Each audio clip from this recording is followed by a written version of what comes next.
আপনি কি জানেন আজকে বিশ্ব রূপচর্চা দিবস বা স্কিন কেয়ার দিবস? জানি অনেকে জানেন না, আবার অনেকে ভাববেন এটা গুজব, বাট না গাইজ, আজকে আসলেই রূপচর্চা দিবস।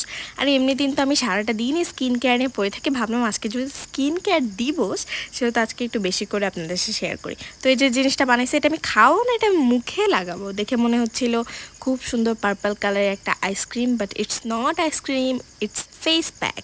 যেটা হচ্ছে আমি রাইস অ্যান্ড হচ্ছে গোলাপের পাপড়ি দিয়ে বানাইছি। এটার রেসিপি আমি শেয়ার করব কোনো একটা দিন।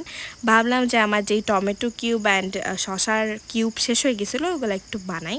তো আমি কয়েকটা টমেটো নিয়েছি, সেটাকে কেটে খুব সুন্দরভাবে ব্লেন্ড করে নিচ্ছি।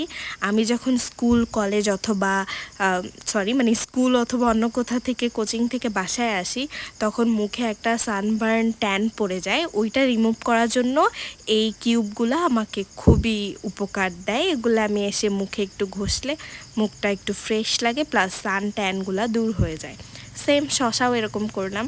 গাইজ, একটা চাপা কিন্তু আমি প্রথমেই মেরেছি। আজকে কোনো স্কিন কেয়ার রুটিন না বা স্কিন কেয়ার দিবস না, আমি জাস্ট এটা চাপা মারলাম। কিন্তু আমাদের মেয়েদের প্রতিদিনই উচিত নিজেদেরকে সময় দেয়। স্কিন কেয়ার মানে অন্যকে দেখানোর জন্য, নিজের সৌন্দর্য বৃদ্ধির জন্য, অন্যকে দেখানোর জন্য নিজের যত্ন নেয় না। স্কিন কেয়ার হচ্ছে নিজেকে সময় দেওয়ার একটা সিস্টেম বা নিজেকে সময় দেওয়ার মতো একটা প্রক্রিয়া, যেখানে আপনি নিজের জন্য কিছু করছেন, নিজের জন্য প্যাক বানাচ্ছেন, নিজের মুখে সেটা লাগাচ্ছেন, নিজের চেহারাটা দেখছেন। এটা হচ্ছে একটা নিজেকে সময় দেওয়ার জিনিস। এটা আপনার সেলফ কনফিডেন্স বাড়াবে, আপনাকে অনেক বেশি অনেক রিফ্রেশমেন্ট দিবে।